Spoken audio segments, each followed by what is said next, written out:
Alright drafters, been a little while since I put a video out. I didn't get my pre-release primer put out this time. A few things going on, nothing to worry about, just quite busy, new job, come back from honeymoon, things like that. I do have my achievement list, my bucket list video coming out this week hopefully, and we're hopefully going to record it tonight after this one, but that should be coming out in the next day or so. But today we're looking at some of the early data, and I'm going to be doing my normal look where I rank the games in hand win rate and the pick rate, and look for the over and under pick cards. Before we do that, I'm going to have a quick look at the colours, and I'm just going to look at colour pairs.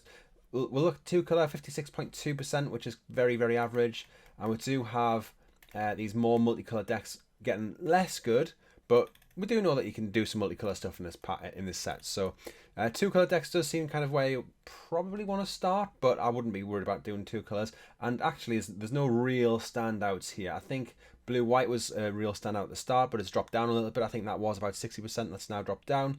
Demir's looking quite good. That's about Invasion of Amonkhet. And if we have a look at the spreadsheet that I've got, I'll just kind of do a little bit more analysis on this, looking at individual colour pairs. With these are going to be slightly different because I did this analysis yesterday, and the numbers will change very, very slightly. But you can see you've got blue-white, which is quite good here, blue-black, which is quite good. Black-white is apparently the lowest, but there's not a huge difference. But you've got pretty much 5 percentage points between the best and the worst, which is really, really close. And if we look at the individual colours, so this is taking the average of each of the colours percentages, win percentages on 17 lands. We've got the highest 57.1 with blue and the lowest with red at 54.9, and that's just saying everything's really, really tight. No colours seem particularly stand out at the moment, and we have quite a few viable archetypes going on, so that's really interesting. And we're going to look at we'll see the games in hand win rate, and that is used by a lot of people to say what's the strongest cards in the set. Sunfall's a really strong starter here, is the most powerful card in the set, most powerful limit card we've seen in quite a while, potentially. We've got Old Elishnorn on here, which is obviously quite strong. Boon, Bringer Valkyrie. I had a deck last night in paper with 2 of these. It was a bit ridiculous, although I only cast them twice across 9 games with in the 3 matches that I had. And then Chromo Seed Shark, which is ridiculous as well. So these are all like really, really strong cards. Ooh, I was nearly past one of them last night as well, and nearly beat me in the finals. But we got there, and we got the 3-0 at the Monday night draft. So we've got this information. We can look at the other way around and see which are the weaker cards. You got some ones which we're not surprised to see. Just kind of, maybe surprised to see sizing down here, but it's still all right.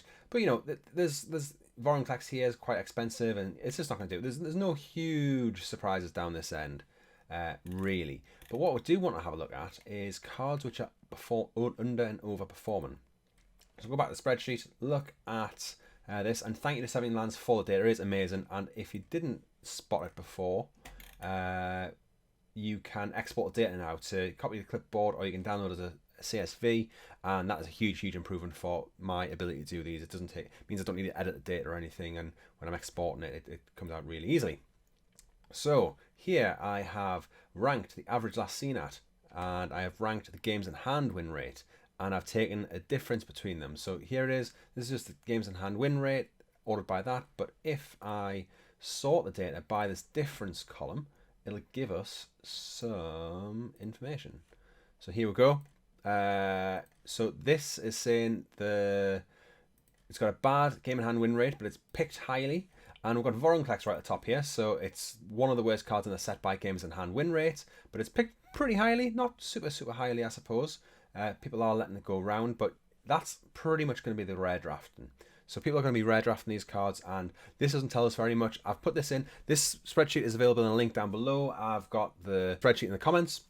You'll see a link there. I've also put down a code for Arena. There's been one in this video already. You might have already spotted it, but there's one in the comments as well. So what I want to do, I'm going to put some in the video, some in the comments from now on.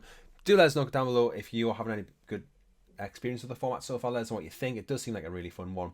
But what I've done on this tab is I've stripped out the rares and the mythics, so we've just got commons and uncommons, and this is going to give us a lot bigger picture of what's going on with the format. So I've ordered them here already, ordered by this difference, and we've got the cards here which are picked really highly, Average last seen at is really low, so this is the roughly where you're going to see. So you'll see this up until about pick 3, and you're unlikely to see it after pick 3. It's the average place where it's taken usually within the first 3 or 4 cards.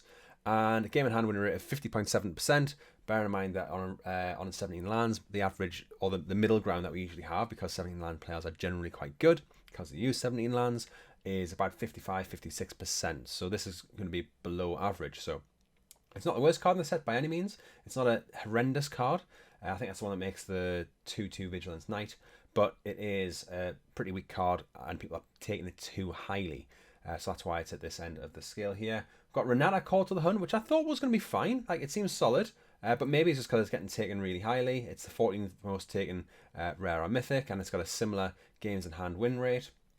How many do we have here? How many cards do we have? We have 216 cards, so 187 out of 216 is still quite low.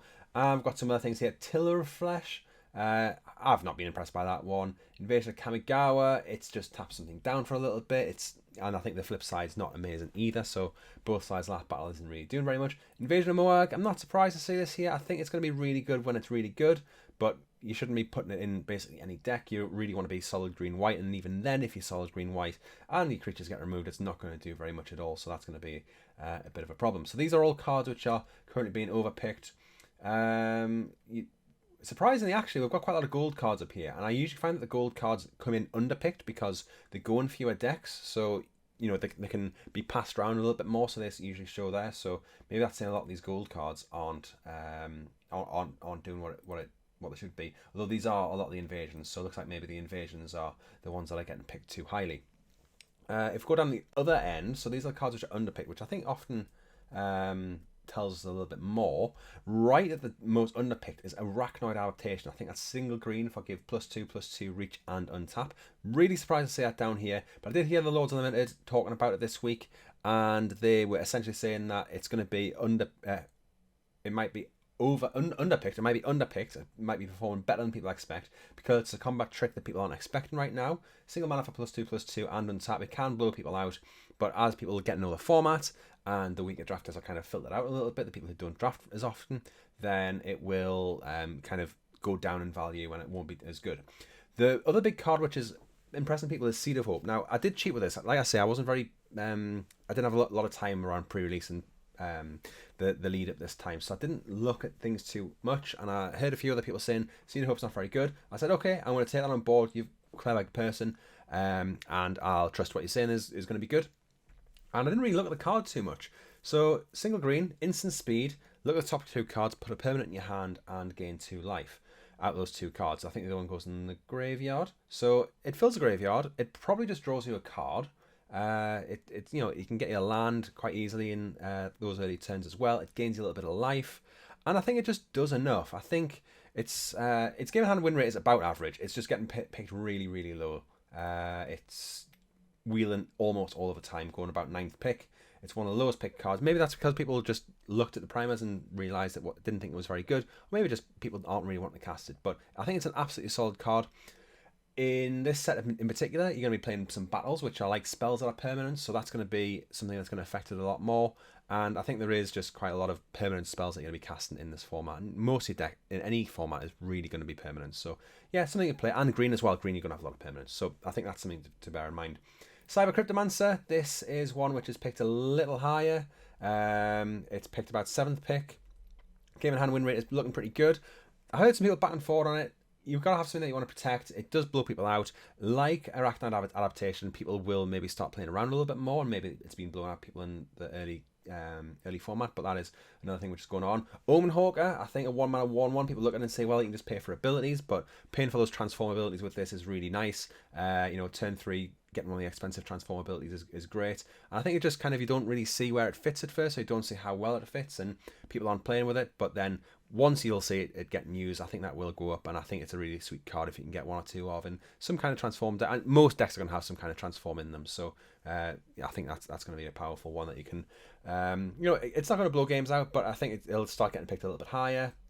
Assimilate Essence is the counter spell, I believe. But yeah, so that's another card down here.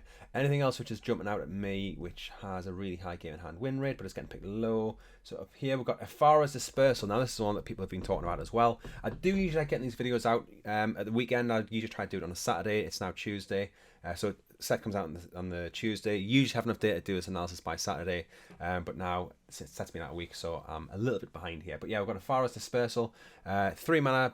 Return target creature to its owner's hand.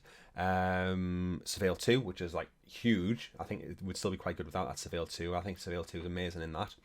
And if a creature's attacking, it costs 2 less. Target attacking creature costs 2 less. Usually if you want to hit your opponent's creature, but you can save your good creature with it as well if they point a removal spell at it when you attack. And that might be a reason to remove a creature before, if opponent's playing blue and they've got a single blue open, you might want to try and remove their creature before they attack if you've got an instant speed removal spell. That is probably something that you might want to think about in those situations. But yeah, people have been saying it's a really good card, and it is really, really, really excellent. What else do we have up here? We have Artistic Refusal. I can't remember what that one is. Maybe that is a counter spell. Anyway, that's a one which is seem to be picked. Well, it's picked quite high. It's 92nd, so it's about halfway on the pick order there. But it is looking like it's quite strong. So, like I say, this information is available for you to do your own digging into. I'm going to upload it by the link below. If you have watched it and found the content useful, interesting, do give us a like and a subscribe. Comment down below, let us know your thoughts on the format so far, and I hope to see you again soon. Bye.